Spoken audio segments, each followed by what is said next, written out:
नमस्कार। आज के इस बेहद खास और गहन विश्लेषण में बहुत बहुत स्वागत है। आज के विषय ना सिर्फ दिलचस्प है बल्कि उन सभी के लिए बहुत महत्वपूर्ण है जो यूपीएससी, यूपीपीएससी, एसएससी या रेलवे जैसी प्रतियोगी परीक्षाओं की तैयारी कर रहे हैं।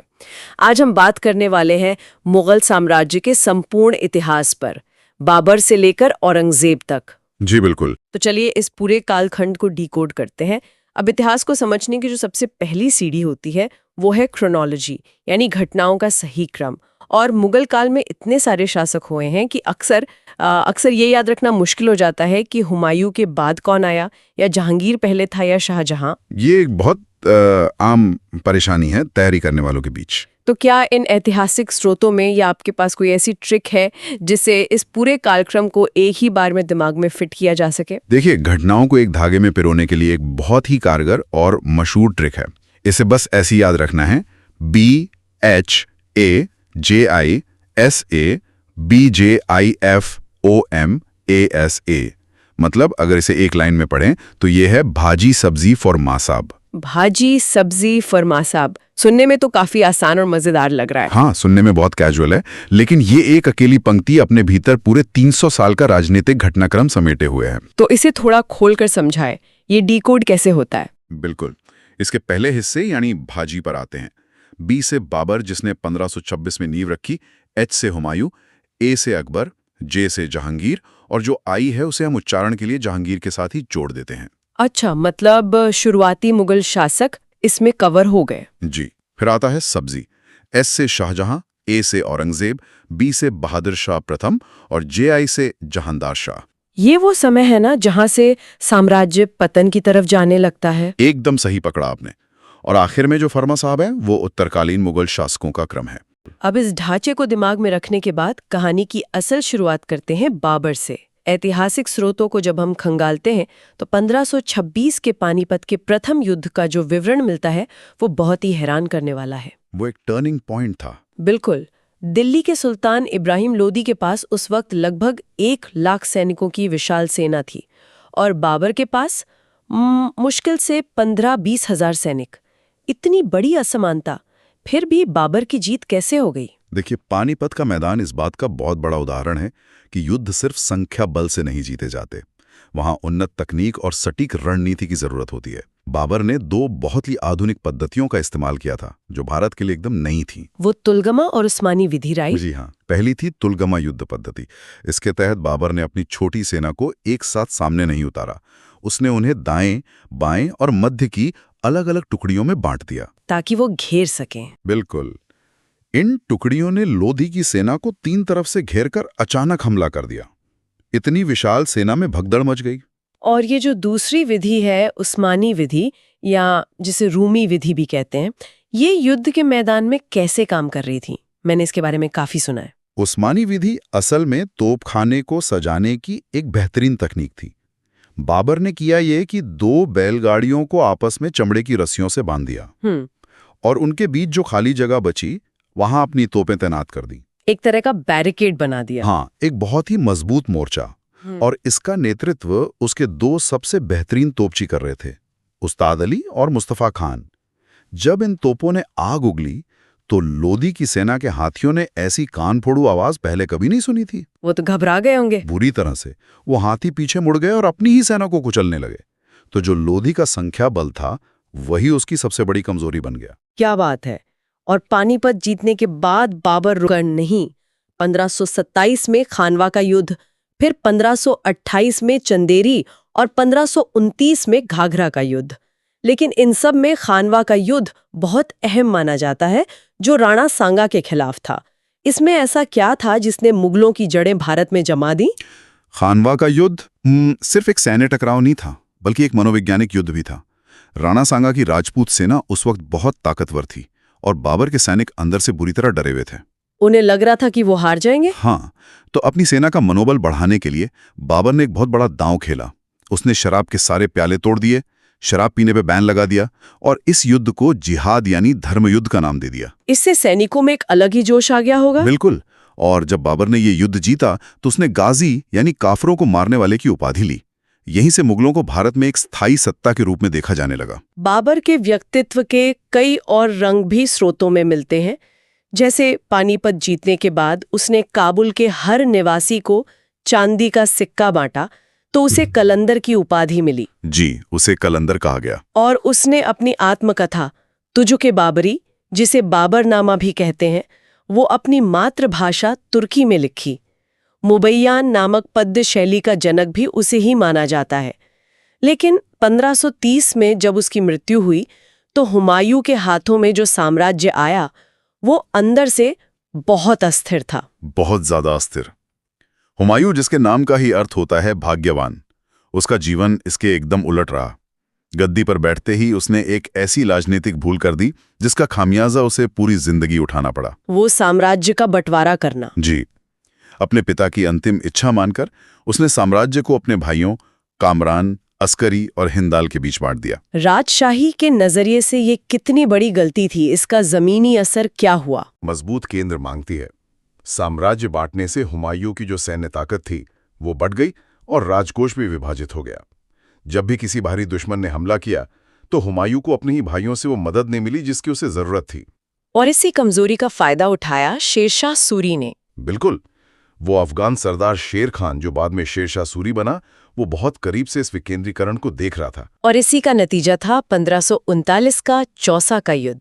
ऐतिहासिक विवरण बताते हैं कि ये हार हुमायूं के लिए बहुत भयानक थी। जान बचाने के लिए उसे अपने घोड़े के साथ उफनती गंगा नदी में कूदना पड़ा था। हाँ, और उस दिन अगर निजाम नाम का एक भिश्ती जो नदी से पानी भरता था, अगर उसने हुमायूं को नहीं बचाया होता तो मुगल इतिहास वहीं खत्म हो गया होता। लेकिन उसकी मुश्किलें तो कम नहीं हुई। अगले ही साल 1540 में कन्नौज, या जिसे बिलग्राम का युद्ध कहते हैं, वहां शेरशाह ने उसे पूरी तरह हरा दिया। निर्णायक हार थी वो। हुमायूं को अपना देश छोड़कर भागना पड़ा और अगले 15 साल उसने एक दरबदर भटकने वाले इंसान की तरह गुजारे। 15 साल का वनवास। लेकिन यहाँ हुमायूं की एक बहुत बड़ी खूबी दिखती है, उसका धैर्य और वापस लौटने की जिद। सही कहा। और यही धैर्य रंग लाया। जब शेरशाह सूरी के वंशज कमजोर पड़ने लगे तो 1555 में मच्छीवाड़ा और सरहिंद के युद्धों में सिकंदर सूर को हराकर हुमायूं ने दिल्ली की सत्ता पर दोबारा कब्जा कर लिया। लेकिन नियति देखिए, वो इस जीत का ज्यादा आनंद नहीं ले पाया।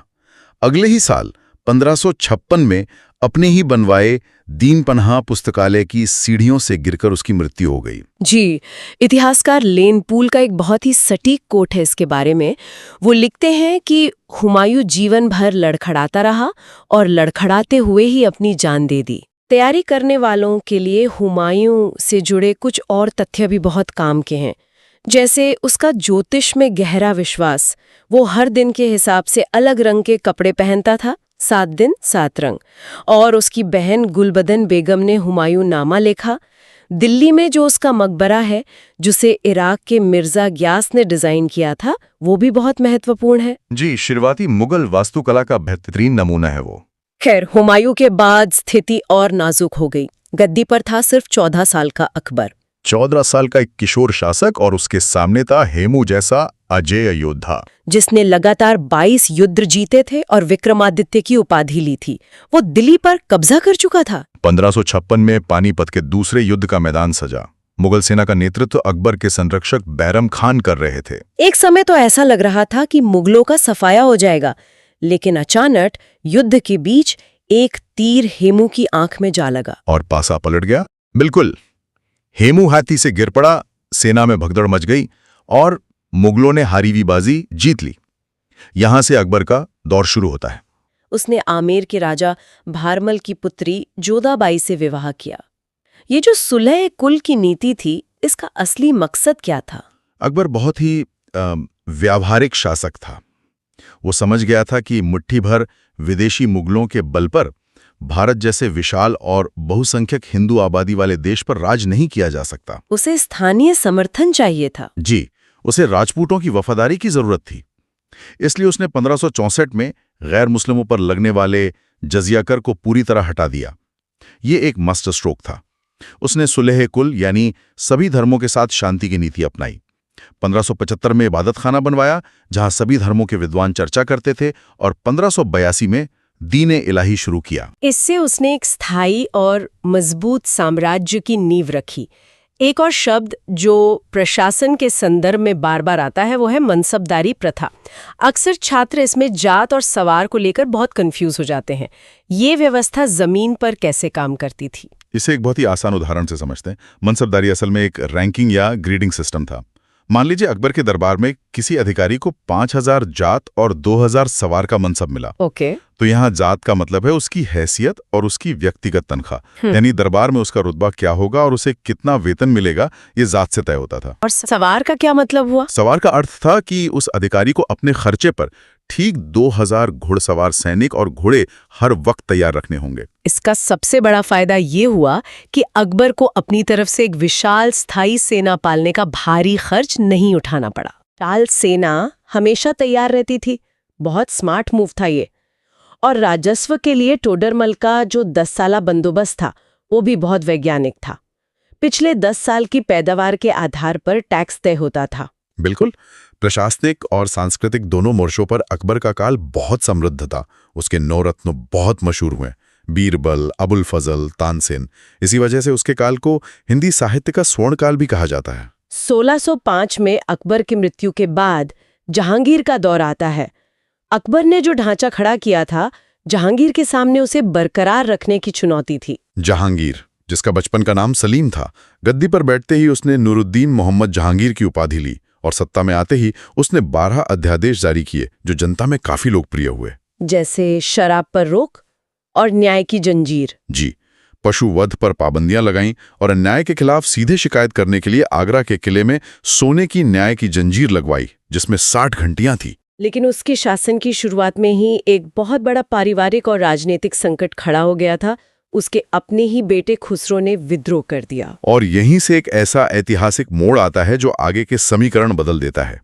इस विद्रोह के दौरान आरोप लगा कि सिखों के 5वें गुरु अर्जन देव जी ने विद्रोही खुसरो की मदद की है, जो कि एक बहुत ही संवेदनशील ऐतिहासिक घटना है। जी। और इसी राजनीतिक आरोप के आधार पर जहांगीर ने गुरु अर्जन देव जी को मृत्युदंड दे दिया। ये एक ऐसा तथ्य है जो परीक्षा के लिहाज से बहुत अहम है। और इसके बाद मुगलों और सिखों के बीच एक लंबे हिंसक संघर्ष की शुरुआत हुई। जहांगीर के काल की एक और खास बात जो स्रोतों में है वो है नूरजहां का प्रभाव। मेहरुन्निसा यानी नूरजहां का प्रशासन में इतना दखल था कि शाही फरमानों पर जहांगीर के साथ उनके हस्ताक्षर भी होते थे। बिल्कुल। और नूरजहां कला और वास्तुकला की भी बड़ी संरक्षक थी। उन्होंने आगरा में अपने पिता एतमादुल-दौला का मकबरा बनवाया। ये इमारत इसलिए भी महत्वपूर्ण है ना क्योंकि ये पूरी तरह सफेद संगमरमर से बनी पहली इमारत थी। जी हाँ। और इसी में पहली बार पितरादुरा तकनीक का इस्तेमाल हुआ था। पितरादुला मतलब वो सफेद संगमरमर को तराश कर उसमें रंग बिरंगे और कीमती रत्नों को जड़ने की कला। जहांगीर का अपना रुझान भी चित्रकला की तरफ बहुत था, इसीलिए उसके काल को चित्रकला का स्वर्ण युग कहते हैं। उस्ताद मंसूर और अबुल हसन जैसे चित्रकार उसके दरबार में थे। और इसी समय यूरोपियन दस्तक भी दे रहे थे। कैप्टन हॉकिंस 1608 में और सर थॉमस रोज 1615 में आए। इसके बाद 1628 में शाहजहां गद्दी पर बैठा। उसे ये उपाधि जहांगीर ने अहमदनगर जीतने पर दी थी। शाहजहां का काल तो स्थापत्य कला का स्वर्ण युग माना जाता है। बिल्कुल। आगरा का ताजमहल, दिल्ली का लाल किला, जामा मस्जिद, मोती मस्जिद और वो बेशकीमती कोहिनूर जड़ा मयूर सिंहासन। लेकिन अगर हम इन शानदार इमारतों के पीछे के अर्थशास्त्र को देखें तो स्थिति काफी अलग थी ना, बहुत अलग थी। ये इमारतें देखने में भले ही दौलत का प्रतीक लगें, लेकिन इनके निर्माण ने शाही खजाने को लगभग खाली कर दिया था। कृषि पर टैक्स बढ़ा दिया गया था और आम जनता गरीबी से जूझ रही थी। बाहर भव्यता थी लेकिन अंदर से अर्थव्यवस्था खोखली हो रही थी। और इसी खोखलेपन के बीच शुरू हुआ उत्तराधिकार का सबसे खूनी युद्ध 1657 में, जब शाहजहां बीमार पड़ा। ये युद्ध सिर्फ गद्दी का नहीं था, ये विचारधाराओं का टकराव था। मुख्य लड़ाई दारा शिकोह और औरंगजेब के बीच थी। दारा शिकोह, जो सबसे बड़ा बेटा था, वो एक उदारवादी विचारक था। उसने उपनिषदों का संस्कृत से फारसी में सिरे अकबर नाम से अनुवाद करवाया था। इतिहासकार लेन पूल उसे लघु अकबर कहते हैं। और दूसरी तरफ औरंगजेब था, जी, जो दक्कन का अनुभवी सूबेदार और कट्टर रणनीतिकार था। 1658 में धर्मत और सामूगढ़ के युद्धों में औरंगजेब ने दारा शिकोह को हरा दिया और शाहजहां को आगरा के किले में कैद कर दिया। औरंगजेब खुद आलमगीर की उपाधि लेकर तख्त पर बैठा। उसका व्यक्तिगत जीवन भी काफी अलग था। बहुत अलग। वो राजकोष का पैसा खुद पर खर्च नहीं करता था। टोपियां सिलकर और कुरान की आयतें लिखकर आजीविका चलाता था। कुरान उसे कंठस्थ था, इसलिए उसे हाफिज जिंदा पीर और शाही पोशाक में दरवेश कहा जाता था। और उसके समय में साम्राज्य का सबसे ज्यादा भौगोलिक विस्तार हुआ, खासकर दक्षिण में। 1686 में बीजापुर और 87 में गोलकुंडा जीता। शिवाजी महाराज के साथ पुरंदर की संधि भी हुई। लेकिन उसकी जो धार्मिक नीतियां थी वो इस विशाल साम्राज्य के पतन का कारण बन गईं। जो अकबर ने बनाया था उसने वो सब पलट दिया। 1679 में हिंदुओं पर फिर से जजिया लगा दिया, संगीत पर पाबंदी लगा दी। झरोखा दर्शन भी बंद करवा दिया था। हाँ, और इसी वजह से चारों तरफ विद्रोह भड़क उठे। जाटों का विद्रोह हुआ जिसमें गोकुल और राजाराम ने बहुत कड़ा प्रतिरोध किया। राजाराम ने तो सिकंदरा में अकबर की कब्र से हड्डियां निकालकर जला दी थी। ये बहुत तीव्र गुस्सा था। और सिखों के साथ मुगलों का टकराव भी यहां चरम पर पहुंच गया। इस ऐतिहासिक घटना ने पूरे जनमानस को झकझोर दिया और मुगलों के खिलाफ एक स्थायी सैन्य प्रतिरोध खड़ा कर दिया। एक बहुत बड़ा विरोधाभास जो अक्सर चर्चाओं में आता है वो ये कि औरंगजेब इतना कट्टर था, फिर भी मुगल इतिहास में सबसे ज्यादा हिंदू मनसबदार उसी की सेना में थे, लगभग 33%। ऐसा क्यों? ये विशुद्ध रूप से राजनीतिक मजबूरी थी। औरंगजेब का मुख्य लक्ष्य दक्कन को जीतना था। मराठों और अन्य शक्तियों को हराने के लिए उसे राजपूत और मराठा सरदारों को अपनी सेना में ऊंचे पदों पर रखना ही पड़ा। मतलब राजनीति अपनी जगह और नीतियां अपनी जगह। बिल्कुल। अगर हम इस पूरे विश्लेषण को समेटें तो छात्रों को ये याद रखना है कि हिंदी साहित्य का स्वर्णकाल अकबर का समय था, चित्रकला का स्वर्णकाल जहांगीर का और स्थापत्य कला का स्वर्णकाल शाहजहां का। और इन ऐतिहासिक घटनाओं से बहुत कुछ सीखा जा सकता है। बाबर ने सीमित संसाधनों से साम्राज्य खड़ा किया। हुमायूं ने 15 साल संघर्ष करके वापसी की। जो भी लोग परीक्षाओं की तैयारी कर रहे हैं उन्हें भी ऐसा ही असीम धैर्य और रणनीति चाहिए। हार मानना कभी विकल्प नहीं होता। बहुत ही शानदार और प्रेरक बात। इसी विचार के साथ आज की ये गहन चर्चा समाप्त करते हैं। वीडियो पसंद आया हो तो लाइक और शेयर जरूर करें और चैनल को सब्सक्राइब करें।